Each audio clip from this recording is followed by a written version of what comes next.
네, 국가인권위원회가 지난 5일 숭실대가 인권위 권고사항을 거듭 불수용했다고 밝혔습니다. 네, 숭실대가 교직원 채용 시 지원 자격을 기독교인으로 제한하는 것이 종교를 이유로 한 차별이라고 인권위가 권고를 했고 숭실대가 이를 여러 차례 받아들이지 않았다는 겁니다. 네, 기독사학과 인권위의 갈등이 지속되고 있는데요. 오늘 하나님의 법, 세상의 법에서는 이와 관련된 이야기 나눠보도록 하겠습니다. 이재만 변호사 나오셨습니다. 안녕하십니까? 네, 안녕하세요. 안녕하십니까? 네, 인권위원회가 숭실대에 여러 차례 권고를 했다고 하는데 이게 어떤 내용인가요? 이제 숭실대의 경우에는 이제 교원 취업 자격을 기독교인으로 제한하고 있습니다. 네. 근데 이제 이것은 이제 인권 침해고 차별이다 이러면서 진정을 했는데 네. 이 국가인권위원회에서는 이것은 이제 종교를 이유로 한 고용 차별이다. 또 헌법과 국가인권위원회법에 위배되는 그런 그 자격 차별이기 때문에 이거 금지해야 된다. 금지는 안 된다. 이렇게 이제 권고를 했죠. 금지하지 말라고.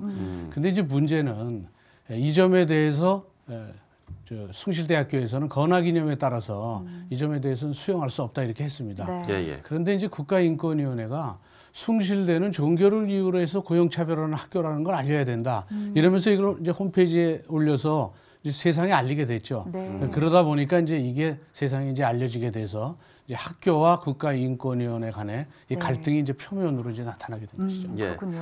뭐 숭실대는 뭐 말씀처럼 이 건학 이념에 따라서 당연한 처사다라고 이야기를 했지 않습니까? 예. 그러면 숭실대 입장이 조금 더 구체적으로 어떤 건지 좀 설명을 해주시죠. 숭실대는 이제 건학이념이 이제 기독교를 바탕으로 하고 있죠. 네. 그리고 또 헌법상 이제 대학의 자주권이나 자율권이라든지 이런 것들도 인정되고 있기 때문에 자기네들은 그 교원에 대한 취업 자격을 기독교인으로 제한하는 것이 마땅하다고 이렇게 이제 주장하고 있는 것이죠. 네. 이게 교직원 취업 문제도 있었지만 또 숭실대에 또 학교에서 동성애를 다룬 영화 상영을 금지한 것에 대해서도 이게 성소수자에 대한 차별이다 이렇게 권고를 하기도 했어요.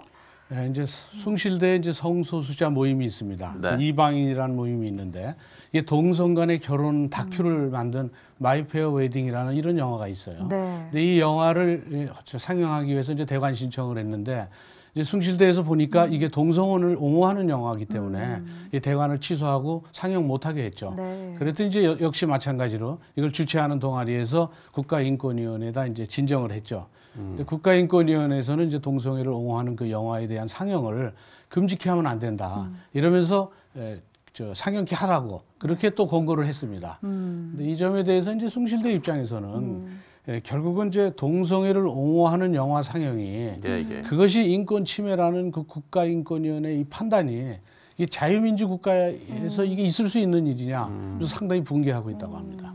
예. 이렇게 인권위와 또 기독사학의 갈등이 계속되고 네. 있는 상황인데 네. 그러면 법에서는 이 기독사학의 자율성에 대한 보장 내용은 법에서는 어떻게 명시하고 있습니까? 물론 이제 이 숭실대학이 일반 대학이긴 맞죠. 이제 신학대학은 아니죠. 근데 신학대학은 아니다 하더라도 네. 여기는 일반 대학과 달리 기독사학입니다. 네. 그래서 기독사학의 경우에는 헌법상 대학의 자율권이 보장되어 있습니다. 그리고 또 이런 기독사학에 대해서는 학생들도 그렇지만 또 일반 교직원들도 그 학교를 선택할 수 있는 그런 권한이 있죠. 자유도 있고. 네. 그래서 기독사학에서 이런 기독교인으로 이런 자격을 제한하는 것이 결국은 문제되는 것은 아니죠. 네, 그렇군요. 근데 사실 이런 권고가 또 숭실대에만 국한된 사안은 아니었지 않습니까? 그렇다면은 기독사학들 전체에 좀 해당되는 문제일 텐데 어떻게 좀 풀어가야 될까요? 네, 지금 이제 제일 문제됐던 게 이제 숭실대보다는 그 전에 한동대에서 문제가 일어났고 그 한동대 문제로 인해서 기독사학들에 대한 어떤 행동연대가 필요한 게 아니냐 이런 이론이 이제 상당히 이제 드러났었죠. 네. 그 이제 한동대에서는 이 미등록 그 동아리 등록되지 않은 동아리에 들꽃이라는 동아리에서 성노동과 페미니즘이라는 강연을 이제 계획하고 있었어요. 근데 한동대에서 보니까 이 강연은 전통사학, 기독사학에 대해서 그 기독교 신앙에 맞지 않기 때문에 강의를 하지 못하게 했습니다. 그런데 주최 측에서 이 강연을 강행했어요. 그래서 그 주최한 학생을 결국 무기정학 처분을 했죠. 그 무기정학 처분을 하니까 이제 또 국가인권위원회 이 무기정학 처분이 잘못됐다. 이래서 했더니 이제 국가인권위원회에서는 그것을 무기정학 처분을 하는 것은 이 표현의 자유에 대한 침해다, 인권 침해다. 그렇기 때문에 정학처분을 취소했죠. 무기정학처분을 취소해라 이렇게 했었죠. 예, 예. 그러니까 이제 한동대 입장에서는 그 점에 대해서도 이제 받아들일 수가 없었던 것이죠. 그렇다면 무기정학을 하게 된 그 강연 내용이 뭐냐가 이제 상당히 중요한데 그때 강연을 한 사람이 이제 여자 강사였는데 그 사람이 이제 이런 얘기를 했어요. 성적 자기 결정권이 있다. 그래서 내 성을 내가 마음대로 해도 된다. 심지어는 내 성을 판매해도 된다. 그래서 성매매를 주장했습니다. 내 거기 때문에 내 걸 내가 파는데 왜 국가에서 관여하느냐. 그러니까 사회에서도 관여하지 말아라. 그래서 성매매를 주장했고요. 또 하나는 다자성애를 주장했습니다. 왜 한 사람과의 관계만 가져야 되느냐. 다자성애는 여러 명과의 성관계를 가져도 된다. 네. 이게 이제 나중에 더 나가게 되면 일처다부제가 될 수도 있어요. 네. 이제 그걸 또 주장했고 또 하나 더 이제 주장했던 것은 내가 지금 남자 2명과의 그런 관계를 갖고 있지만 꼭 남자랑 성관계 가질 필요가 있겠느냐. 동성 간에 그러니까 여자인데 여자랑 관계를 갖는 것도 성적 자기결정권이 있기 때문에 가능하다. 이제 이런 주장을 했었죠. 네. 그러니까 이런 거를 한동대에서 보고 이걸 어떻게 학생들한테 강연하는 것을 인정해 줄 수 있느냐. 그래서 하지 못하게 했는데 네. 이거를 강행을 했고 강행을 하니까 이제 한동대에서는 네. 무기정학 처분을 한 것이죠. 예. 이번 문제를 보면 무엇보다 이 기본권이 충돌될 경우에 법원에서는 어떤 판단을 내리게 되는지 이 부분도 좀 짚어봐야 할 필요성이 있을 것 네. 같거든요. 이제 법원의 판단은 이제 법 규정에 의해서 판단을 하고 있습니다. 예. 그런데 이제 지금 학교의 입장에서는 이제 권한 이념에 따라서 또 대학의 헌법상 대학의 자율권이 있기 때문에 자율권에 따라서 징계 사유에 해당돼서 징계했다는 것이고요. 또 학생들의 경우에는 헌법상 표현의 자유가 있다. 이 표현의 자유가 있기 때문에 결국 그 정도를 표현하고 들을 자유는 있는 거 아니냐. 이제 이런 입장인 것이고요. 그런데 이제 문제는 국가인권위원회의 경우에는 동성애라는 이유로 차별하는 것은 결국 표현의 자유와 양심의 자유를 침해하는 인권 침해다. 이렇게 이제 주장을 했었죠. 네. 근데 이제 한동대에서는 이게 어떻게 인권 침해냐. 인권이라는 것은 적어도 공공선이나 보편적 가치를 지향하는 그런 가치에 대해서 이제 인권 침해라고 할 수 있는데 동성애라든지 다자성애라든지 또는 뭐 그 이외에 뭐 성매매라든지 이런 것이 어떻게 인권에 해당되느냐. 이것이 무슨 공공선이고 보편적 가치를 지향하는 것이냐. 그러니까 이것은 인권에 해당되는 것이 아니다. 그리고 오히려 동성애자들에 대해서 그를 합법화하고 옹호하는 것이 그게 동성애자들에 대한 인권 침해다. 그들을 원래의 생물학적 성에 대한 정체성을 찾아주는 것이 그들의 인권을 보호하는 것이지. 예, 예. 사실 그대로 놔두면 그게 인권 침해다. 이제 이렇게 네. 서로 주장이 이제 엇갈리고 있는 것이죠. 근데 법정에서는 여전히 헌법에서도 남성과 여성 그 생물학적 그 성에 따라서 법이 규정돼 있고 민법에서도 혼인은 남성과 여성만이 할 수 있게 돼 있어요. 그래서 이제 동성 간에 혼인 신고를 한 걸 받아들이지 않았고 네. 이 점에 대해서 취소해 달라고 소송이 됐지만 그것은 이제 기각돼 있죠. 그러니까 법에서는 이 인권 이제 권한이 기본권이 이제 결국 충돌할 때 이제 저울에 달듯이 달아서 무거운 쪽을 이제 인정을 하고 가벼운 쪽은 이제 그건 인권이 이제 약간 보장이 안 되는 거죠. 충돌할 때는 어쩔 수가 없는 거죠. 형량에 의해서.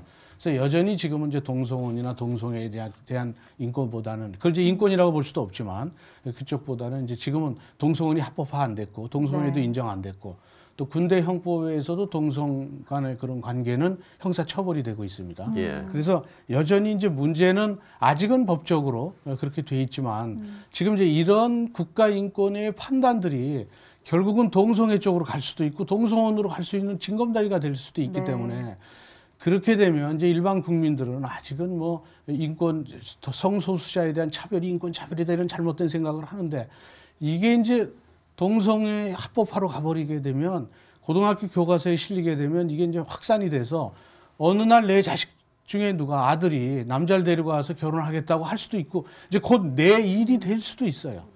그리고 이제 국가인권의 이런 판단들은 입법, 사법, 행정에 대한 권고적 효력이에요. 근데 이 권고적 효력이 영향을 미칠 수도 있죠. 그래서 이 국가인권위원회는 이 특정 종교에 대한 차별이다. 그래서 이제 기독교계에서는 국가인권위원들을 형사 고발을 해야 된다. 이런 이제 견해도 나오고 있고요. 또 국가인권위원회라는 것이 인권을 보호하기 위해서 생겼는데 지금 헌법에는 헌법에 보면 대한민국은 한반도와 그 부속 도서로 한다 이렇게 돼 있죠. 북한도 이제 우리나라의 이제 영토죠. 예. 근데 북한에 있는 인권에 대해서는 아무 얘기도 안 하면서 이 성소수자에 대한 그 인권에 대해서 이렇게 하는 이 국가인권위원회는 사실은 존재 가치가 없다. 그래서 국가인권위원회를 없애자는 그런 운동을 하자는 그런 의견까지도 지금 나오고 있습니다. 네, 참 첨예하게 대립하고 있는 어려운 문제가 아닌가 싶은데 결과적으로 중요한 것은 우리 기독교인들이 어떤 역할을 해야 하는가이지 않겠습니까? 예. 하나님의 법을 수호하기 위해서 우리는 좀 어떤 노력을 해야 될까요? 동성애는 이제 그 기독교적 관점에서는 이제 예. 결국 허용이 될 수는 없죠.